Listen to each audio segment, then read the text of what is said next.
What's going on, guys? Welcome back to WWE Network and Chill, where every single week I, Graham G.S. Matthews, break down all the original content I watch on the WWE Network. Today we're talking the Edge and Christian show, the Season 2 finale, Episode 10, entitled Rabbit Hole.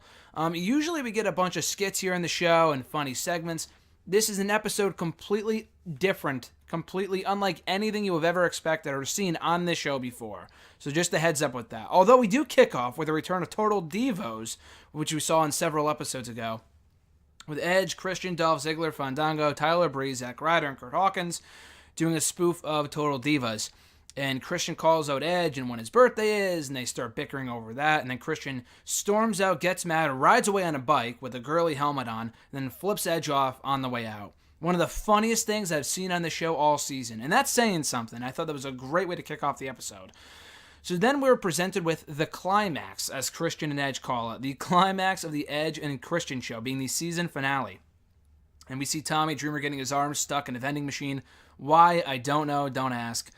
And then they get left a letter from B, who we have no idea who that is. It's from B, saying that Vince McMahon's the remote, the remote that you used to freeze Vince McMahon went missing. Now you have to go find it.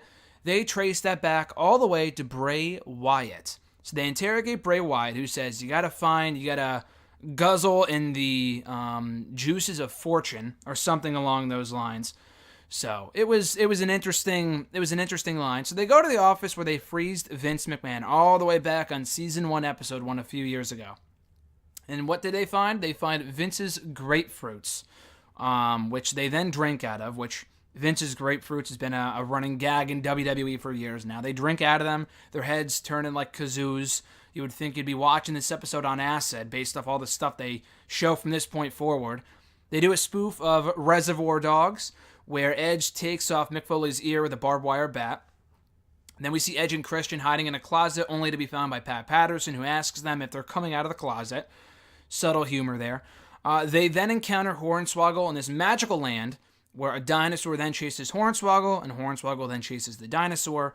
They then enter the network archives, which Christian basically associates with hell, where they find Bayley. She hugs them. They then go into another universe, where they're encountered by horror movie icons, such as Michael Myers from Halloween. They encounter Kane, who's wearing various masks. They encounter Alexa Bliss as Freddy Krueger. And then Christian is wearing a Jason mask. So Edge sees Christian wearing the Jason mask and he gets scared. He goes, "Oh, Jason!" And then Christian goes, "Don't use my shoot name, brother," because Christian's real name is Jason Rizzo. I thought it was funny. It was dumb humor, but I thought it was funny. They then find Shinsuke Nakamura, who gives them magic marshmallows, taking them to all these different universes and all this weird shit. It was just absolutely, again, on acid. Edge and Christian must have been smoking something when they wrote this episode.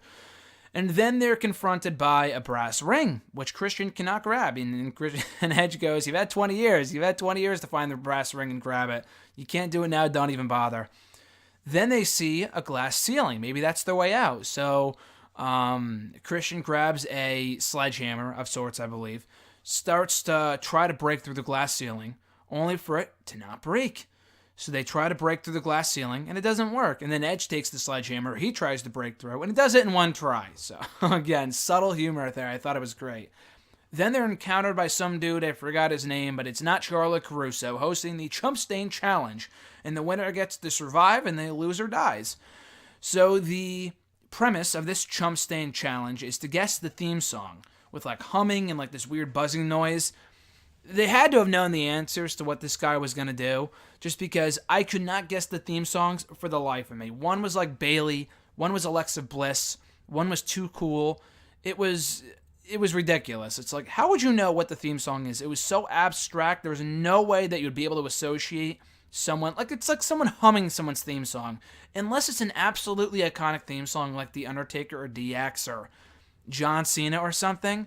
There's no way you're going to get it. So I thought that was a bit staged. I mean, obviously the entire show was scripted, but I thought that was weird.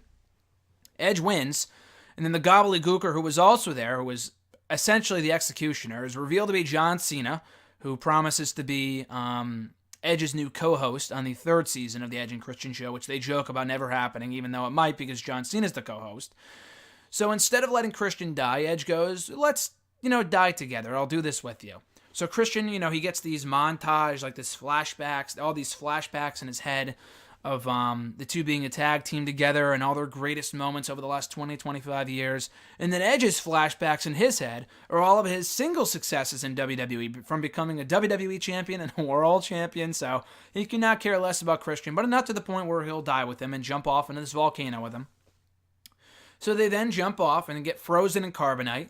And then they're put in boxes in the WWE warehouse, and that's it, with their logos on them, and that's it. The episode just randomly ends, and that's it. So I guess if the show is not picked up for a third season, then this is how they go off. And if they are brought back for a third season, which I'm sure they will, because if they were renewed for a second season, which was infinitely better than the first, I'm sure a third season is only inevitable, then I don't know how they get brought back to life, but I guess that's part of the excitement then. So at any rate, guys, thanks for tuning in to today's edition of the Edge and Christian Show Review, Season 2, Episode 10, the season finale entitled Rabbit Hole. Very entertaining yet wacky and eccentric edition of the show. Check it out on the WWE Network as it aired after Raw this past week.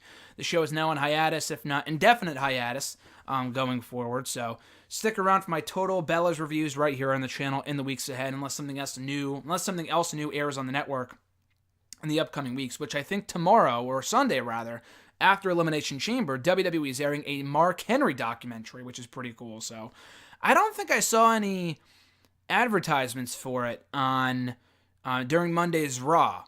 So I might be mistaken, but I'm pretty sure they're airing a Mark Henry documentary this Sunday after the pay-per-view. So stay tuned for my thoughts on that, either on Sunday, or rather either on Tuesday or on Friday, probably around a little later on next week, so around a week from now. So stay tuned for that. Till then, guys, enjoy the weekend. Enjoy Elimination Chamber on Sunday. I'm Graham Chiesa Matthews, and I'll catch your ass down the road.